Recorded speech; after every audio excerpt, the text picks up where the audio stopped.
Abra aí sua Bíblia em Ezequiel, capítulos 4 e 5. Hoje nós vamos aprofundar o nosso entendimento, enxergar o mover do Senhor na vida do profeta Ezequiel, como Deus age na vida dos profetas, o que o Senhor espera de nós como seu povo, né? Que reação Ele espera de nós, como Ele espera que nós sejamos.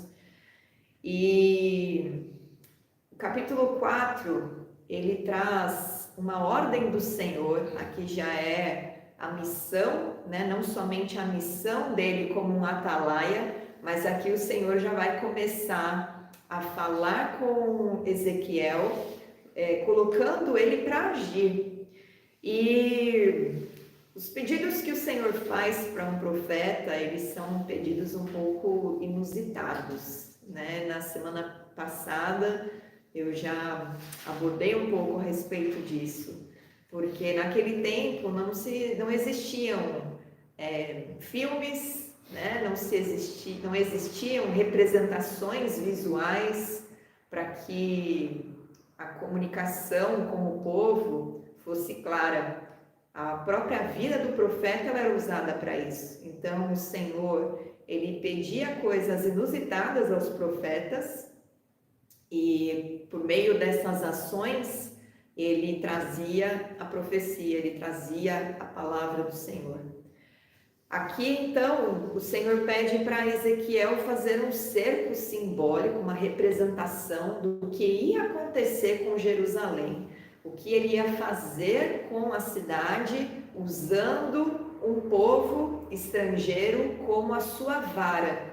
O Senhor, ele levanta povos contra Israel para disciplinar, para trazer a punição sobre os ímpios, sobre os perversos, aqueles que têm aliança com o Senhor, mas quebram essa aliança, e trazer correção sobre aqueles que estavam debaixo do engano, que se perderam no meio do caminho e tinham a chance de fazer a techuvá, o retorno, se arrepender das suas práticas e dos seus erros, das suas transgressões e voltar ao reto caminho.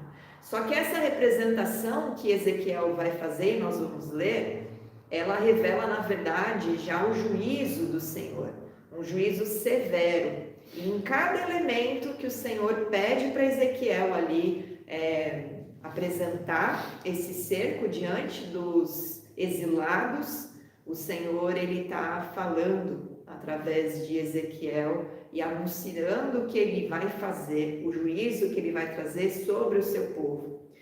Então diz assim: Tu, pois, ó filho do homem, toma um tijolo, põe-no diante de ti e grava nele a cidade de Jerusalém. Põe cerco contra ela, edifica contra ela fortificações, levanta contra ela tranqueiras e põe contra ela arraiais e arietes em redor. Então aqui já era uma forma de mostrar que haveria um cerco da Babilônia em volta da cidade de Jerusalém, representado por esses tijolos e essas tranqueiras ao redor. Toma também uma assadeira de ferro e põe-na por muro de ferro entre ti e a cidade. Dirige para ela o rosto e assim será cercada e a cercarás.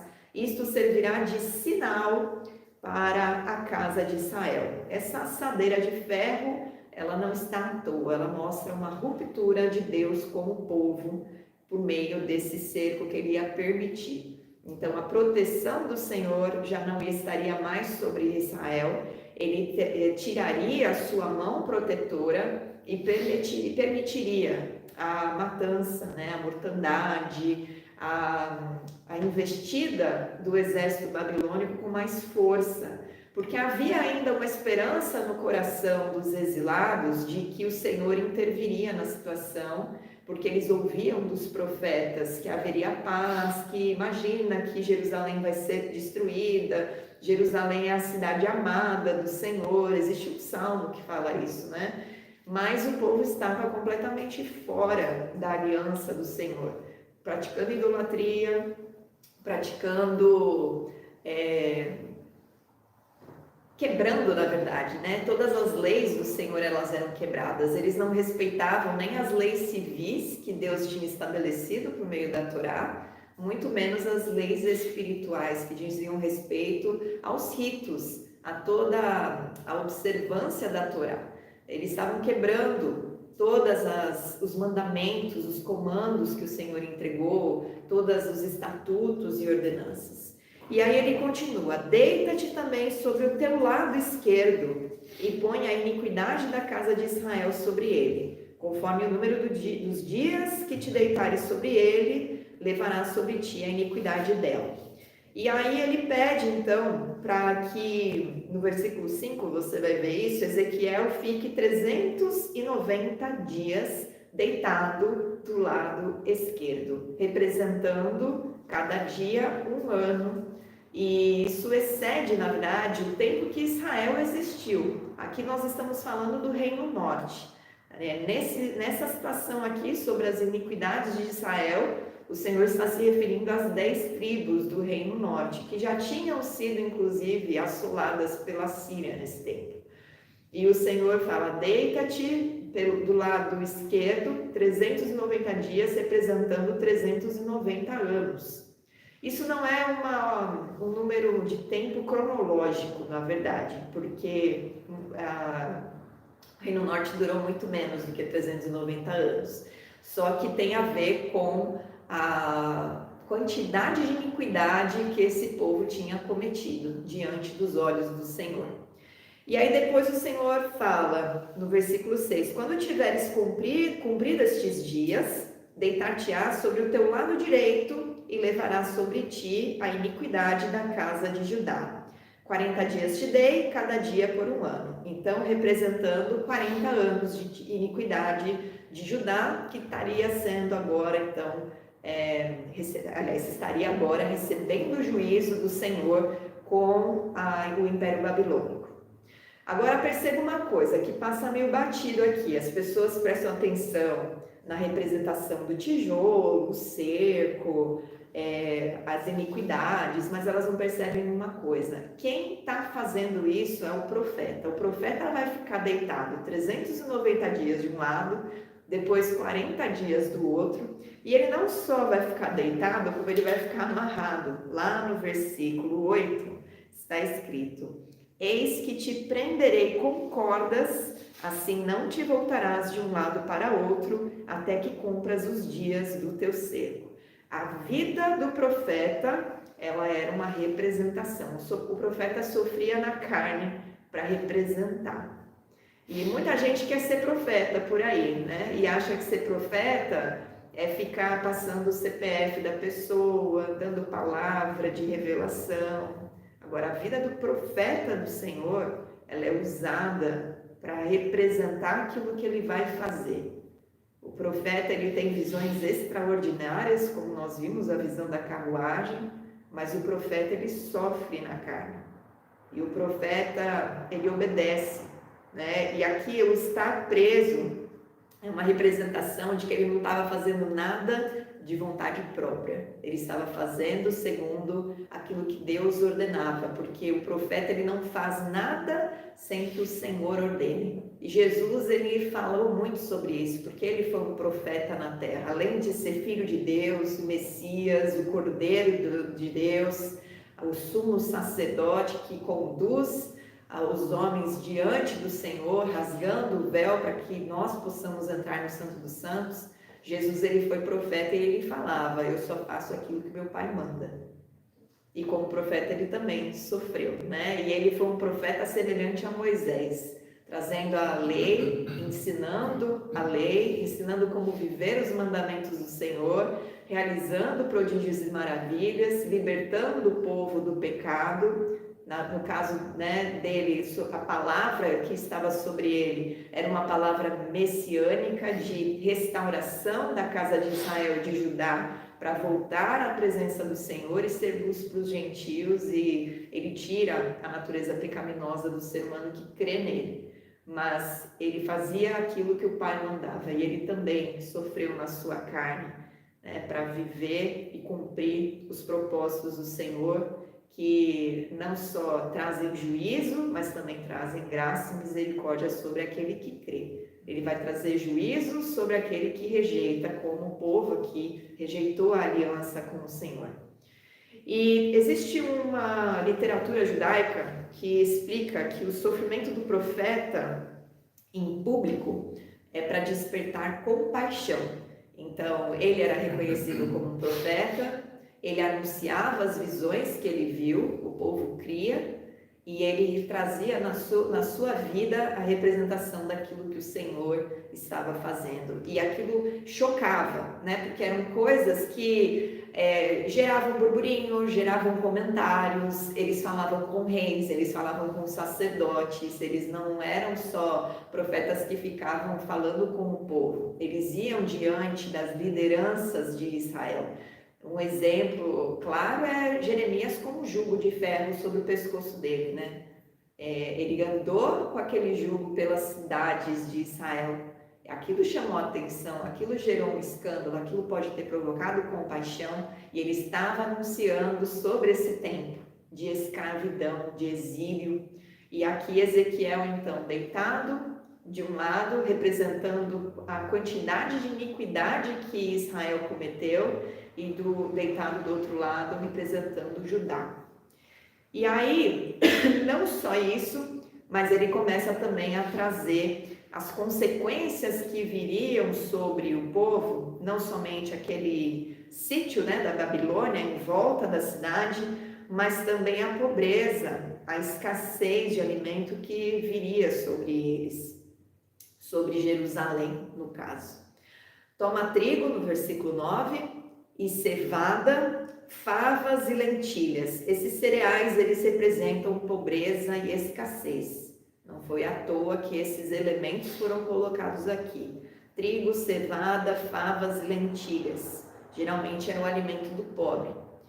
Mete uma vasilha e faze deles pão, segundo o número dos dias que te deitares sobre o teu lado, 390 dias, comerás dele.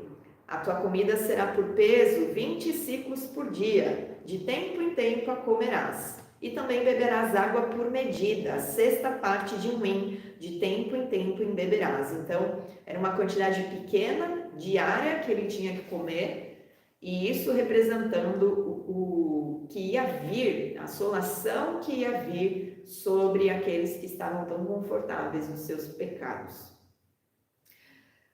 E lá no versículo 12, o que comeres será como bolos de cevada, cozê-lo-á sobre esterco de homem à vista do povo. Disse o Senhor, assim comerão os filhos de Israel o seu pão imundo entre as nações por onde lançarei.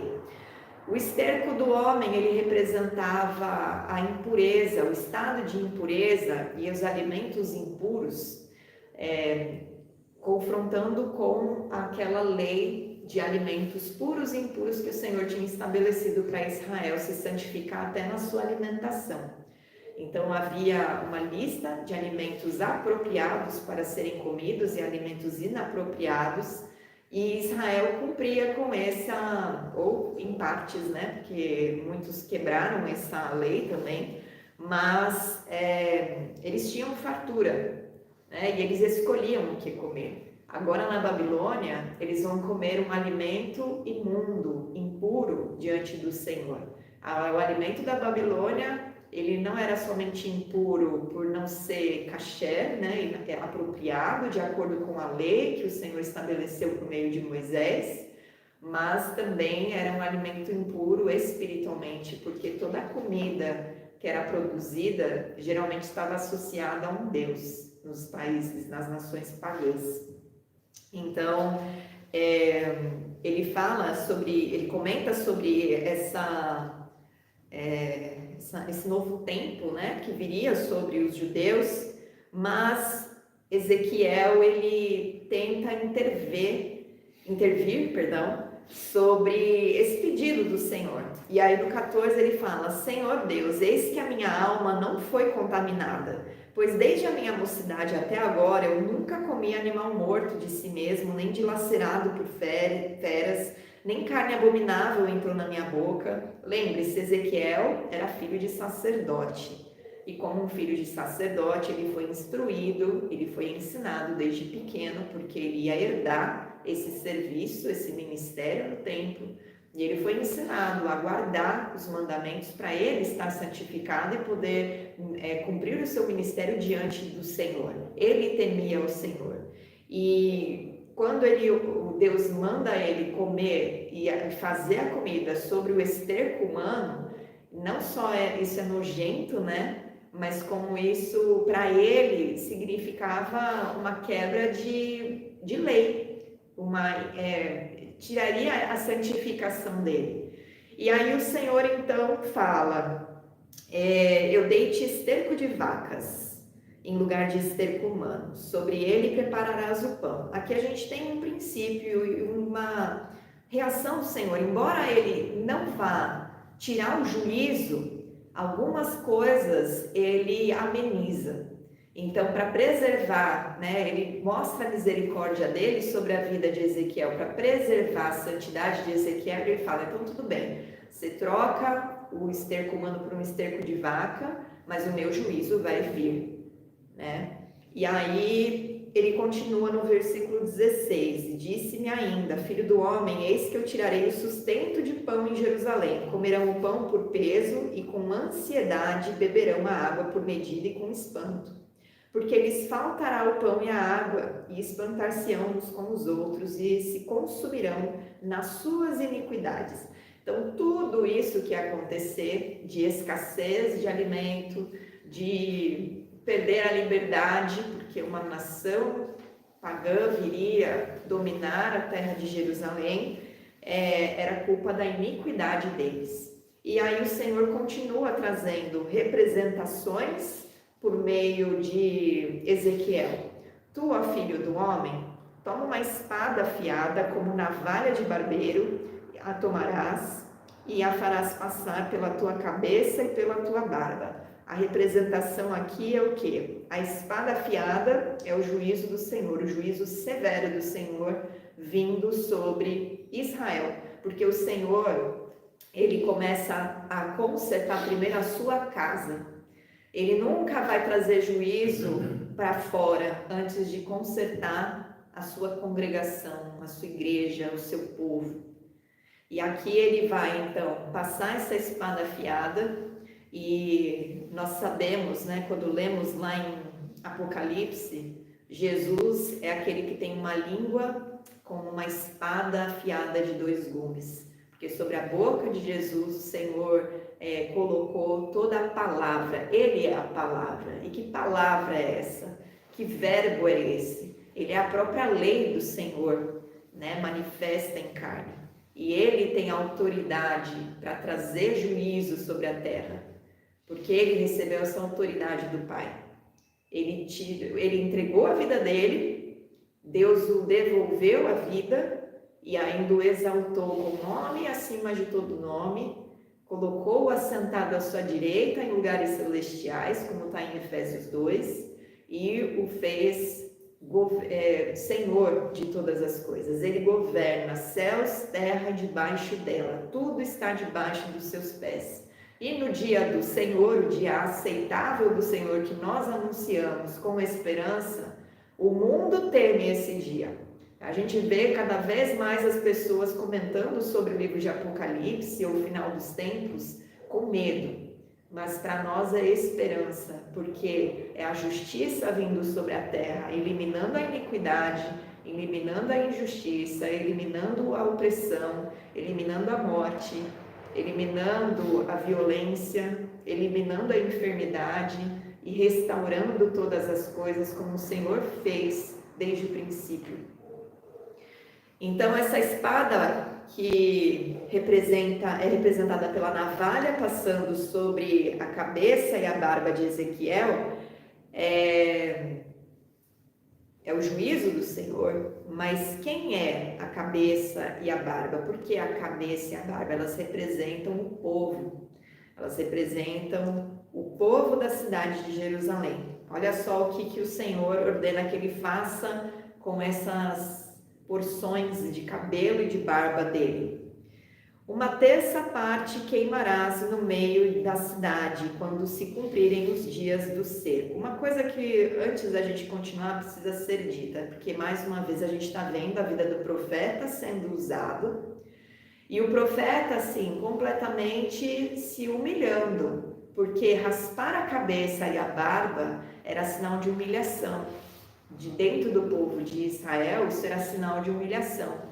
Eles deixavam os cabelos crescerem, a barba crescer, quando eles estavam cumprindo o voto de Nazireu, para mostrar que não tem vaidade sobre eles estavam consagrados diante do Senhor.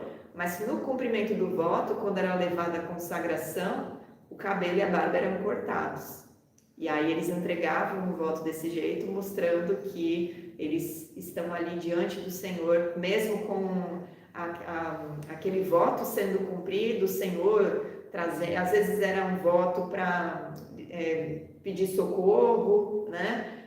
Alguma consagração específica por motivos específicos, e eles entregam o voto quando aquele tempo é cumprido, e eles passavam a navalha. Então, o passar a navalha para um judeu é símbolo de humilhação, é símbolo de perda de identidade. E aí o Senhor então ordena no versículo 2: uma terça parte queimarás no meio da cidade, quando se cumprirem os dias do cerco. Tomarás outra terça parte e a ferirás com uma espada ao redor da cidade, e outra terça parte espalharás ao vento, desembainharei a espada atrás deles. Então, por que isso? Porque uma parte do povo seria aniquilado quando houvesse o cerco de Jerusalém.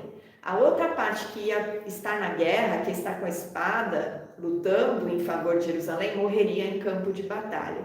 E os que se dispersaram iam ser pegos fora da cidade. Então o Senhor não ia deixar passar nenhum daqueles que ele estava trazendo juízo. E aí depois ele fala para ele guardar uma parte, desta terça parte que representa aqueles que vão ser espalhados pelo vento. Você toma um pouco e os ata nas abas da tua veste, você guarda eles. Destes ainda tomarás alguns e os lançarás no meio do fogo, e os queimarás, dali sairá um fogo contra toda a casa de Israel. Esse fogo é um fogo purificador sobre o remanescente. Então, vamos ver, uma terça parte vai ser queimada. Depois uma terça parte vai morrer pela espada. Outra terça parte vai ser dispersa. Dessa terça parte, uma terça parte da terça parte, o Senhor está separando. Esse é o remanescente. Olha que triste, na verdade. Quantos tiveram a oportunidade de ter aliança com o Senhor, escolheram a iniquidade e perderam, morreram espiritualmente e perderam a vida que eles consideravam tão próspera e segura na cidade de Jerusalém. E isso a gente tem que trazer para a nossa vida, porque o Senhor, ele disse: muitos são chamados e poucos são escolhidos. A porta é estreita, largo é o caminho da perdição, mas a porta que conduz ao reino, ela é estreita e é um remanescente que passa. Se fosse uma porta larga, a multidão passaria tudo ao mesmo tempo, mas é uma porta estreita. A salvação é individual e a gente precisa cuidar. A gente precisa fazer uma autoanálise e pensar: será que eu estou levando a sério a salvação que Jesus conquistou para mim? Será que eu estou me mantendo em santidade? Será que eu estou buscando manter essa aliança de maneira íntegra? Porque eu fiz um pacto com Deus. Eu prometi a Ele que a minha vida é dele, que eu ia servi-lo. E há um mandamento que é uma comissão, mas é um mandamento. Vai por toda a terra e pregue, anuncie a boa notícia de que Jesus ressuscitou, que Ele é o caminho, a verdade e a vida. Leva a boa notícia para o perdido. Vai curar enfermos, vai expulsar demônios. Fala com autoridade no meu nome. E o que as pessoas fazem? Elas vão diante do Senhor, não para receber dons e autoridade, ser capacitadas e preparadas, para ir pelos 4 cantos da terra, aonde o Espírito Santo sopra, né? Porque cada um, o Espírito, ele convoca e usa de uma maneira, mas as pessoas, elas estão indo diante do Senhor para quê? Senhor, preciso de ajuda. E tá tudo bem pedir ajuda para o Senhor. O Senhor, ele é bom, ele é misericordioso, ele olha para as nossas causas, ele é o justo juiz, ele continua sendo o Deus conosco, o maravilhoso conselheiro. Jesus ainda tem poder para curar enfermidades, mas não pode ficar só aí. O Senhor, ele não morreu por você só para te dar coisas na terra e deixar a sua vida confortável. Ele te capacita para fazer parte da obra do Senhor. Os campos estão brancos e há poucos trabalhadores para fazer a colheita. Então, nós precisamos tomar cuidado. Em que grupo de 1/3 aqui, de terça parte, a gente vai querer fazer parte? Porque a espada vai vir sobre a terra. Nós seremos recolhidos como joio ou como trigo? Nós ficaremos para sofrer o juízo ou nós estaremos governando junto com Jesus? Tudo isso a gente precisa, quando lê, entender e pôr diante do Senhor e se alinhar com a palavra, se alinhar com a vontade dele. Porque a vontade dele boa, perfeita e agradável não é te dar uma casa confortável, uma família maravilhosa e você nunca mais sofrer. Jesus disse, aqui nessa terra vocês vão sofrer aflições, mas fiquem animados, porque eu venci o mundo. Perseverem na esperança daquilo que está separado para vocês. Perseverem em oração, orem sem cessar, porque o mundo espiritual está em batalha constante. Revistam-se da armadura espiritual, vistam-se de justiça, andem com vestes de justiça, porque é isso que te reveste de autoridade contra demônios, potestades, principados, e não fique atemorizado com os governos injustos, com os líderes opressores. Abençoe-os, ore para que eles sejam pessoas justas para governar, mas entenda, você não está na terra mais só para ter uma vidinha legal. O Senhor, ele já te transportou para o reino dele. Você já foi transportado junto com Jesus para lugares celestiais. Falta você alcançar isso na plenitude, receber corpo glorificado e viver ali com ele, né, no reino dele. Mas enquanto isso não acontece, você não está aqui para ter uma vida legal. Você está aqui para ser restaurado, para a sua alma ser transformada, para receber conhecimento da palavra. É por isso que nós estudamos a palavra a fundo. A gente não fica aqui com apenas palavras que amaciam, que confortam, que consolam, mas a maioria dos nossos estudos nos confrontam, porque nós precisamos ser restaurados, a nossa mente precisa ser renovada, tudo que está ligado ao mundo tem que sair da nossa cabeça. Nosso comportamento não pode mais ser parecido com o que era antes, porque o Senhor nos fez nova criatura, e Ele está esperando isso de nós, posicionamento. E se você for chamado para ser profeta, que Ele te encha de coragem e ousadia para você ser como Ezequiel, que Deus fala, faz, e Ele vai lá e faz. Se você foi levantado para ser evangelista, que você vá com ousadia, intrepidez e sabedoria para apresentar como Paulo fazia. Se fazia de judeu para com os judeus, de grego para com os gregos, de escravo para com os escravos, para conseguir alcançar alguns. Se você foi levantado com dom de socorro, com dom de milagres, de curas, que você faça isso guiado pelo Senhor, não para que você seja visto como uma pessoa muito espiritual, mas para que o nome do Senhor seja glorificado. Tudo que a gente faz é para a glória de Deus, não é para a nossa glória, não é para nós sermos reconhecidos e não é para nós termos uma vida confortável. O Senhor nos chama para um desconforto. É confortável saber que o nosso fim, ele vai ser bom, vai ser na eternidade, e lá a gente vai ter paz, descanso, é ali que os nossos olhos têm que estar focados. Mas nessa terra, se a sua vida está desconfortável, glória a Deus por isso, porque o Senhor, ele ainda está te moldando, te capacitando, te restaurando, e se você está sendo perseguido injustamente, glória a Deus mais ainda, e se sinta feliz por ser perseguido por causa do nome de Jesus Cristo. Amém? No versículo 5, deixa eu ver quanto tempo eu tenho.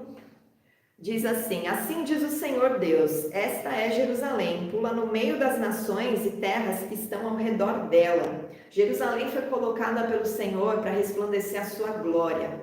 E Jerusalém agora estava recebendo juízo porque ela é como uma filha que envergonha o seu pai publicamente. Então, tudo que o Senhor vai falar agora a respeito de Jerusalém é porque ela o envergonhou publicamente, então ela seria envergonhada publicamente. O nome de Deus foi profanado no meio das nações a partir do momento que o local onde estava o templo dele, para resplandecer a glória dele, para que o seu povo fosse sacerdote e ensinasse a respeito dele com retidão, estava fazendo completamente o contrário. Estavam bagunçando, misturando o profano com o sagrado, misturando eles que deveriam ser santos, separados, com aquilo que Deus mandou eles se separarem. O famoso não tem nada a ver, estava bem aqui enraizado nesse povo.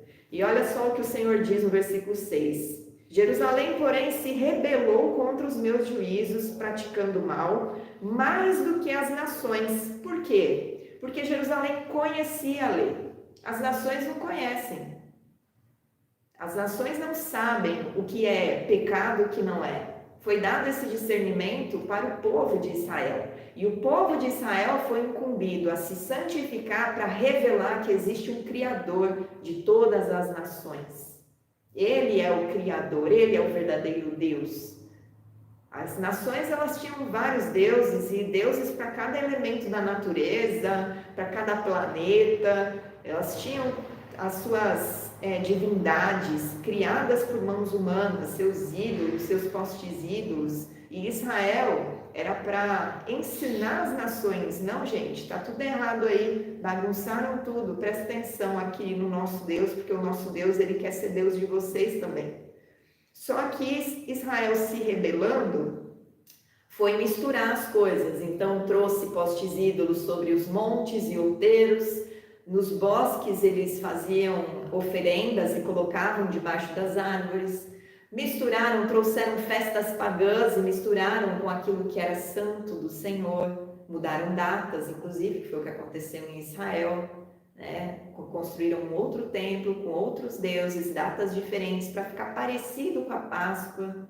Tudo isso a gente vê acontecendo porque o espírito de engano, ele opera de geração em geração. Assim como o Espírito Santo, ele prevalece se movendo sobre o remanescente de geração em geração, o espírito de engano está sobre a terra e saqueando e roubando e pervertendo o caminho daquele que se permite, Porque ele não faz isso porque ele é poderoso, ele faz isso porque a gente deixa.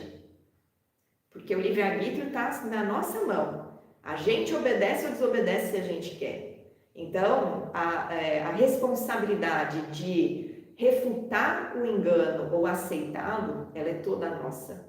O Senhor, ele até pode ver que a gente se deixou enganar por ingenuidade, por inocência, por falta de conhecimento da palavra, mas uma vez que ele revela a verdade para nós, porque nada fica oculto que não seja revelado, nós precisamos tomar uma atitude em relação a isso e retornar ao caminho de santidade, ao caminho separado, para glorificar o Senhor em retidão. Só que Israel fez o quê? Transgrediu os estatutos mais do que as terras que estavam ao redor dela, porque essas estavam na ignorância, mas essas estavam se rebelando debaixo daquilo que aprenderam. Elas tinham um contrato com o Senhor. Deus fez um contrato de aliança com Israel, não com as nações. Então, a responsabilidade daquele que recebe muito é muito maior daquele que não tem nada. O juízo do Senhor, ele não vai ser severo sobre uma nação ignorante. A condenação, ela vai vir porque cada um vai receber segundo as suas iniquidades, segundo as suas obras. Mas o juízo sobre aquele que conheceu a verdade, experimentou o Espírito Santo, provou os dons e resolveu abandonar, vai ser muito mais severo, porque ele conheceu a retidão e ele escolheu o caminho tortuoso e as trevas. E aí, portanto, assim diz o Senhor Deus: porque sois mais rebeldes do que as nações que estão ao vosso redor e não tendes andado nos meus estatutos, nem cumprido os meus juízos, nem procedido segundo os direitos das nações ao redor de vós. Por isso, assim diz o Senhor Deus, eis que eu mesmo estou contra ti. Eis que eu mesmo estou contra ti. Não é a nação inimiga, ele estava avisando. O cerco não está acontecendo que a Babilônia está expandindo o império dela, que era algo que Deus permitiu aquela nação fazer naquele século. Não era porque ela era forte e sabia guerrear e sabia ser violenta para sitiar e conquistar espaços. Ele estava permitindo, porque Deus é o Deus dos exércitos. Ele levanta os exércitos e ele derruba eles. Ele levanta os reis e ele destrona eles. Então Deus estava permitindo, ele está afirmando, sou eu que estou permitindo, eu que estou fazendo, por causa da rebeldia de vocês.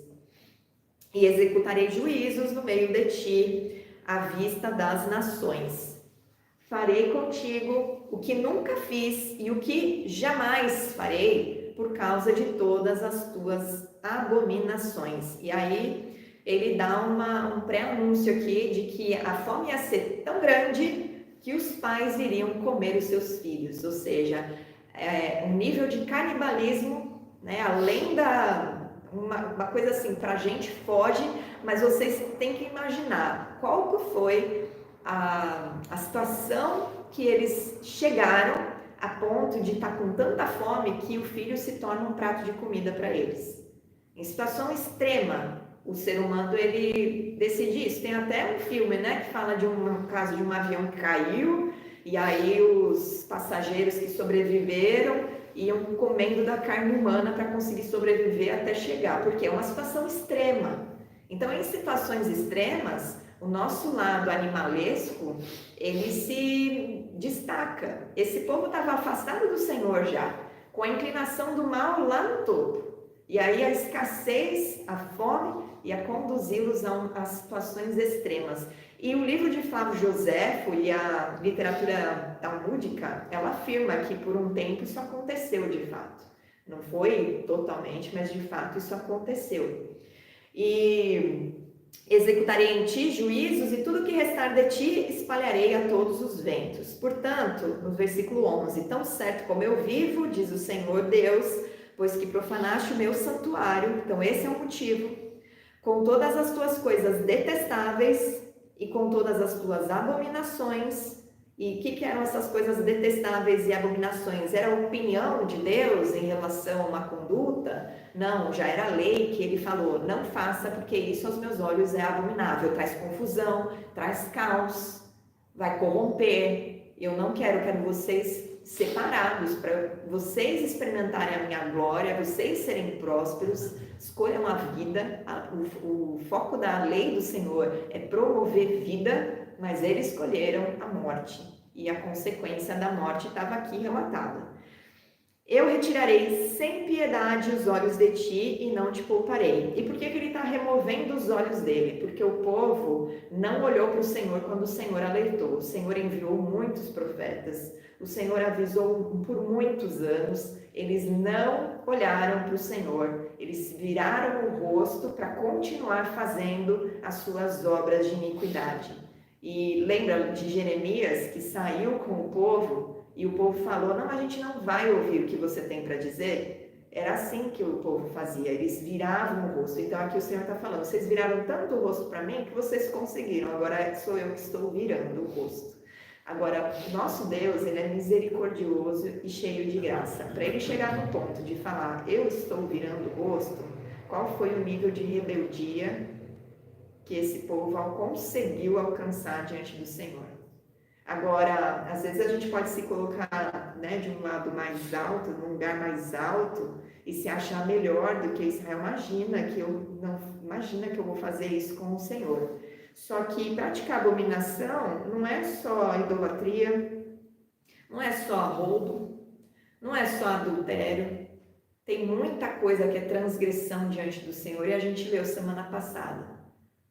As abominações astrologia, feitiçaria, bruxaria, casamentos ilícitos, uniões ilícitas, A lei, ela permanece a mesma. Glutonaria, bebedice, covardia, zombaria, inveja, porfia, ciúme, ser desobediente aos pais, ingratos, caluniadores.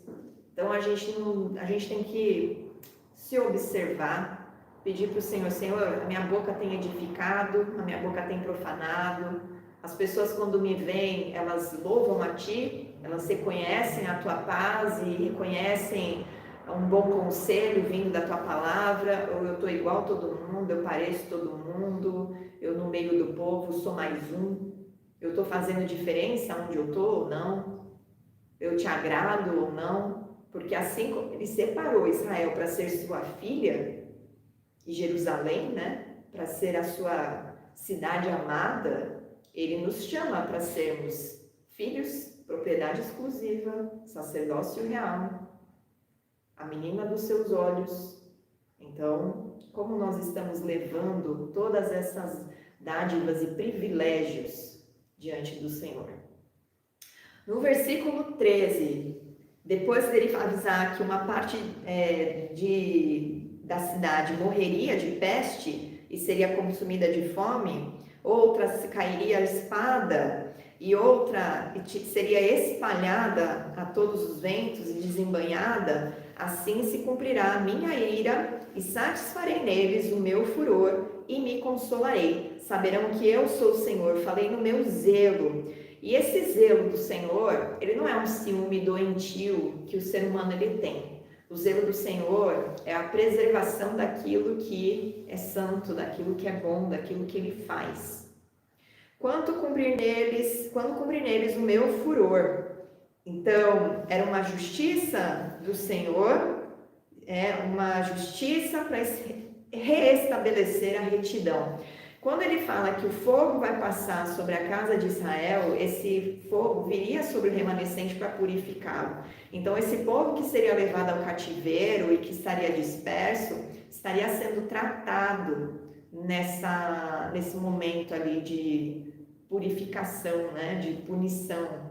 Essa punição severa, ela viria com purificação sobre aqueles que seriam um remanescente, que iam até se arrepender ali no exílio. Por ti em desolação e por objeto do opróbrio entre as nações que estão ao redor de ti, à vista de todos os que passarem. Assim, você será objeto de opróbrio e ludíbrio, de escarmento e espanto às nações que estão ao redor de ti, quando eu executar em ti juízos com ira, indignação, em furiosos castigos. Eu, o Senhor, falei. Quando o Senhor fala, Ele cumpre. A gente sabe disso, né? A gente acha lindo quando fala, porque a palavra do Senhor é provada. Aquilo que o Senhor fala, Ele cumpre. Só que nesse caso aqui, a palavra dele ia se cumprir para trazer juízo. Ela não ia vir para trazer conforto. Embora depois de um tempo, depois do tempo de cativeiro, do tempo de purificação, ele declara uma palavra, ele levanta um ungido, que é o imperador persa, Ciro, para tirar, para devolver o povo do exílio para sua terra. E aí reconstruindo o segundo templo, mas eles não permaneceram fiéis, tanto que depois, ao longo da história, a gente vê várias vezes havendo dispersão, havendo domínio de outros impérios, porque eles não aprenderam a ter aliança somente com o Senhor, a confiar somente no Senhor, não fazer aliança com os estrangeiros. E no versículo 16, quando eu despedir as malignas flechas da fome contra eles, flechas destruidoras que eu enviarei para vos destruir, então aumentarei a fome sobre vós e vos tirarei o sustento do pão. Enviarei sobre vós a fome, bestas feras que te desfilharão, peste e espada. Eu, o Senhor, falei. Então a gente termina vendo que a palavra do Senhor, ela foi dada, o aviso foi dado. A Jerusalém era para resplandecer a glória de Deus, era para ser luz para os gentios e agora ia ser motivo de opróbrio. A cidade que deveria ser um exemplo, agora ia ser motivo de escárnio. E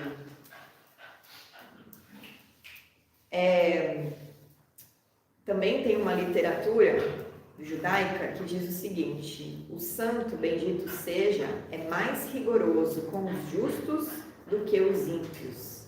E por que isso? Porque, como eu havia dito, o Senhor ele revelou a sua palavra e fez aliança com esse povo. Então ele vai exigir mais. A quem muito é dado, muito lhe será cobrado. Muito vai ser exigido. Então, é muito bom a gente ter revelação da palavra, mas o que a gente faz com a revelação da palavra que a gente recebe? É muito bom a gente experimentar a presença do Senhor e se sentir amado pelo Senhor e experimentar a graça do Senhor, mas como a gente age sabendo que essa graça está sobre nós. A graça do Senhor, ela deve nos gerar temor, não nos gerar uma liberdade para a gente fazer o que quiser, porque afinal de contas a graça do Senhor está sobre nós. Porque se nós agirmos assim, a gente está mostrando que a gente não levou a sério, né, o sacrifício de Jesus, muito menos a revelação da palavra para nós. Lá em Romanos, tem 2 capítulos que eu vou deixar para vocês lerem. É Romanos 1, os versículos 18 e 19, destacando os versículos 18 e 19, que fala assim: a ira de Deus se revela do céu contra toda impiedade e perversão dos homens que detêm a verdade pela injustiça. Porquanto que de Deus se pode conhecer é manifesto entre eles, porque Deus lhes manifestou. E no capítulo 2, os versos são um pouco mais longos, são dos 17 ao 29. Eu não vou ler tudo, mas a palavra aqui, Paulo fala muito sobre isso que nós estamos lendo, só que num outro tempo, né? Num tempo em que a graça tinha sido revelada e ele estava aqui falando com os judeus que não estavam guardando nem a lei, muito menos entendendo e recebendo Jesus como Messias, como cumprimento da lei do Senhor e de todas as profecias. Se, porém, tu, que tens por sobrenome judeu e repousas na lei e te gloria em Deus, que conhece a sua vontade e aprova as coisas excelentes, sendo instruído na lei, que está persuadido de que és guia dos cegos, luz dos que se encontram em trevas. Essa era a identidade do povo de Israel, desde aquele tempo de Ezequiel.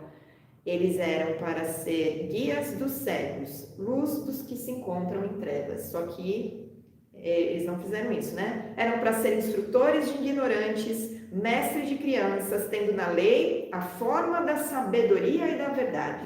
E eles se rebelaram contra a lei, agiram em iniquidade e começaram então a praticar tudo fora, né? Aí ele condena, fala um monte de ações que eles estavam transgredindo.